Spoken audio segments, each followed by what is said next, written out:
အားလုံးပဲမင်္ဂလာပါဒီနေ့ဗီဒီယိုလေးမှာတော့ကျွန်တော်ဘာအကြောင်းကိုပြောပြမလဲဆိုတော့ပြီးခဲ့တဲ့ဗီဒီယိုကဆက်ဖြစ်တဲ့ကျွန်တော်တို့ခုတစ်ခါ YouTube ရဲ့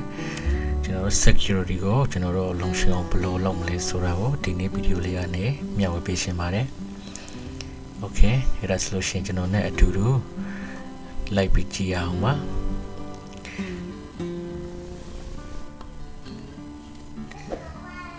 ကျွန်တော်တို့ကိုယ့်ရဲ့ YouTube channel တွေကိုဝင်လိုက်ပါပြီးလို့ရှိရင်တော့ဒီဘက်နားမှာရှိတဲ့လူပုံလေးရှိတယ်ကျွန်တော်တို့အဲ့ဒါကိုကျွန်တော်တို့ click လုပ်လိုက်ပြီးဆိုလို့ရှိရင်ဒီမှာ manage your Google account ဆိုပြီးတော့ဒီမှာရှိပါတယ်ဒါကျွန်တော်ဒီကောင်ကို sign up လုပ်လိုက်မယ်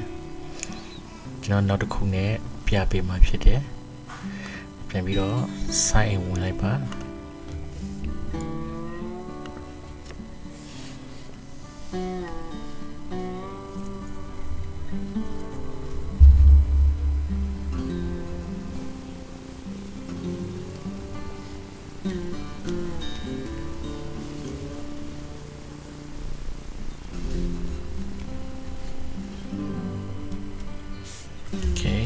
ကိုယ့်ရဲ့ Gmail ဝင်ထားတယ်ဒီမှာ password ကိုရိုက်ထည့်မယ်ပြီးလို့ရှိရင်ကျွန်တော် next ကိုနှိပ်မယ် Okay ဒါဆိုလို့ရှိရင်တော့ YouTube ထဲကိုရောက်လာပြီ YouTube ထဲကိုရောက်လာပြီလို့ရှိရင်ကျွန်တော်တို့ပြီးလို့ရှိရင်ဒီနေရာကိုသွားမယ်ပြီးလို့ရှိရင်ဒီမှာ manage your Google account ဆိုတာကိုကျွန်တော်တို့ click လုပ်ပေးရမှာဖြစ်ပါတယ်ပြီးလို့ရှိရင်ကျွန်တော်တို့ဘယ်နေရာကိုဆက်ပြီးသွားမလဲဆိုတော့ကျွန်တော်တို့ဒီမှာ personal info ဆိုတဲ့နေရာကိုကျွန်တော်တို့ click လုပ်မယ်ဒါကတော့ကိုကပုံတွေပါတယ်ပြောင်းချင်တယ်ဆိုလို့ရှိရင်ကျွန်တော်တို့ဒီနေရာမှာကိုကြိုက်တဲ့ပုံကိုကျွန်တော်တို့ပြောင်းလို့ရပါတယ်ဒါဒီမှာ default ပုံလေးဆိုတော့ဒါထည့်လိုက်ပါကိုကြိုက်တဲ့ပုံ save as profile picture Okay ဒါဆိုလို့ရှိရင် profile picture ထည့်တာပြီးသွားပြီဒါကိုကြိုက်တဲ့အချိန်မှာဒီပုံကိုပြောင်းလို့ရပါတယ်ပြီးလို့ရှိရင်ကျွန်တော်တို့ဒါကတော့ကိုဖွင့်ထားတဲ့ information ဖြစ်ပါတယ်ပြီးရင်ကျွန်တော်တို့ဘယ်သွားမလဲဆိုတော့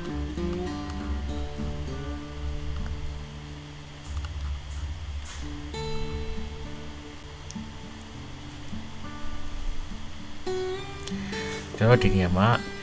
recovery phone to help keep your account secure တွေထားတယ်ဒါကိုယ့်ရဲ့ account ကိုပို့ပြီးတော့ security ဖြစ်ချင်တယ်ဆိုလို့ရှိရင်တော့ကျွန်တော်တို့ဒီနေရာမှာတကယ်လို့ကိုက Gmail တွေပါတယ်မေးသွားတယ်ဆိုလို့ရှိရင်လည်းကျွန်တော်တို့ဖုန်းနံပါတ်နဲ့ဝင်လို့ရအောင်ကျွန်တော်တို့ဒီနေရာကိုနှိပ်ပါပြီးလို့ရှိရင်ဒီနေရာမှာဖုန်းနံပါတ်ကိုဒီနေရာမှာရိုက်ထည့်ပေးဖို့လိုပါတယ်ပြီးလို့ရှိရင်ကျွန်တော်တို့ဒီ add now ကိုနှိပ်မယ် add now ကိုနှိပ်မယ်ဆိုလို့ရှိရင်ဒါကိုဟောက်လားကိုဟောက်မဟုတ်ဆိုတာကိုပြန်ပြီးတော့ security ပြန်မေးပါတယ်ပြီးလို့ရှိရင် password ကိုပြန်ပြီးရိုက်ထည့်ပေးပါ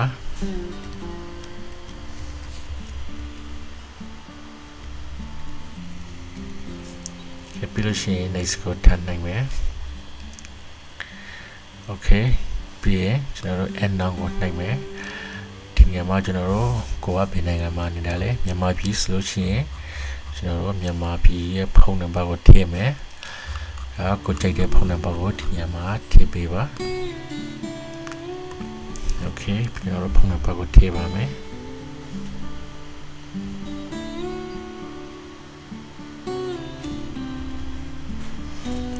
ဖုန်းနံပါတ်ထည့်ပြီးလို့ရှိရင်ကျွန်တော်တို့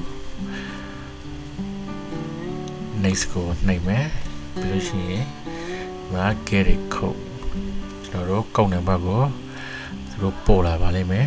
ဒါကိုရဲ့ထည့်လိုက်တဲ့ဖုန်းနံပါတ်ကိုကုတ်နံပါတ်ရောက်လာပါလိမ့်မယ်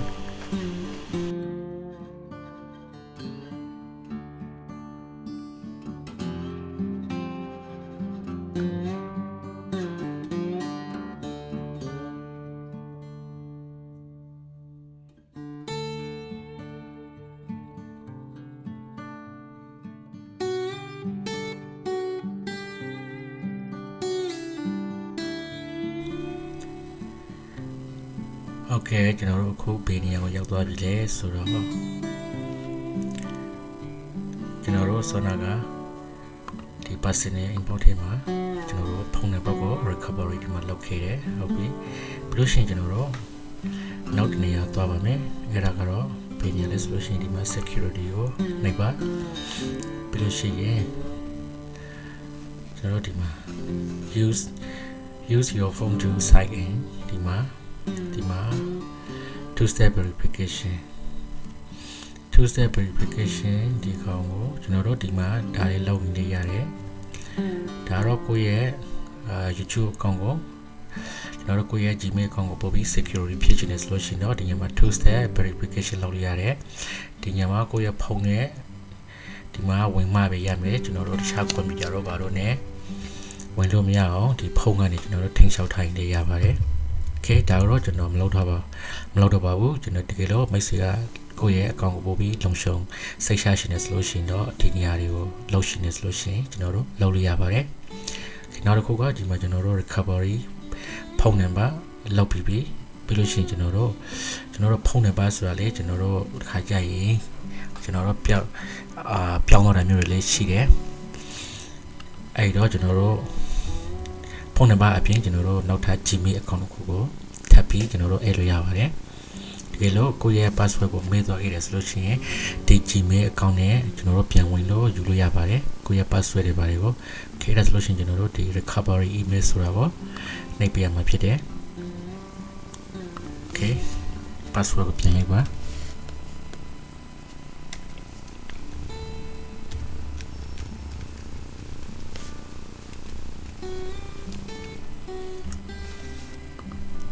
login ဝင်မယ်ဟုတ်ပြီဒီနေရာမှာ recovery email ဆိုတာဒါကိုယ့်ရဲ့တခြား email တစ်ခုကိုဆိုလိုတာဖြစ်ပါတယ်အခုဒီမှာအခုလက်ရှိပြောင်းနေတဲ့ Gmail မဟုတ်ပါဘူးခေတ်ဒါဆိုလို့ရှိရင်ကျွန်တော်နောက်ထပ် Gmail account တစ်ခုကိုကျွန်တော်ဒီနေရာမှာထပ်ပြီးထည့်လိုက်မယ်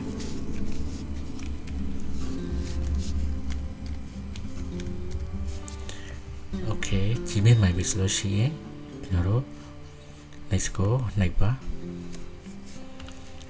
Okay verification ကောင်းရောက်လာပါလိမ့်မယ်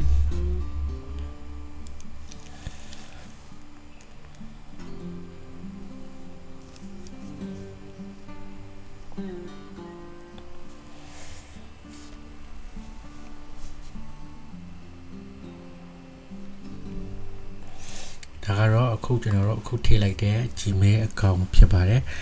အခုထည့်လိုက်တဲ့ Gmail account တွေကိုကိုယ်ကနေကျွန်တော်တို့ကောက်နံပါတ်6လုံးပို့လာတယ်။ကျွန်တော်တို့ဒီညမှာထည့်ပေးရမှာဖြစ်တယ်2476 73 okay ဟုတ်ပြီ။ပြီးရင်ကျွန်တော်တို့ verify ကိုနှိပ်ပါ okay ခုဆိုလို့ရှိရင်ကျွန်တော်တို့ဖုန်းနံပါတ် recovery လုပ်တယ်လေကျွန်တော်တို့အောင်မြင်သွားပြီ။ပြီးလို့ရှိရင်ကျွန်တော်တို့နောက်ထပ် email တစ်ခု recovery လုပ်တယ်လေကျွန်တော်တို့ပြီးသွားပါပြီ။ဒီလောက်ဆိုလို့ရှိရင်တော့ကျွန်တော်တို့ရဲ့အကောင့်ကတော်တော်လေးကိုလုံခြုံသွားပြီလို့ပြောလို့ရပါတယ်။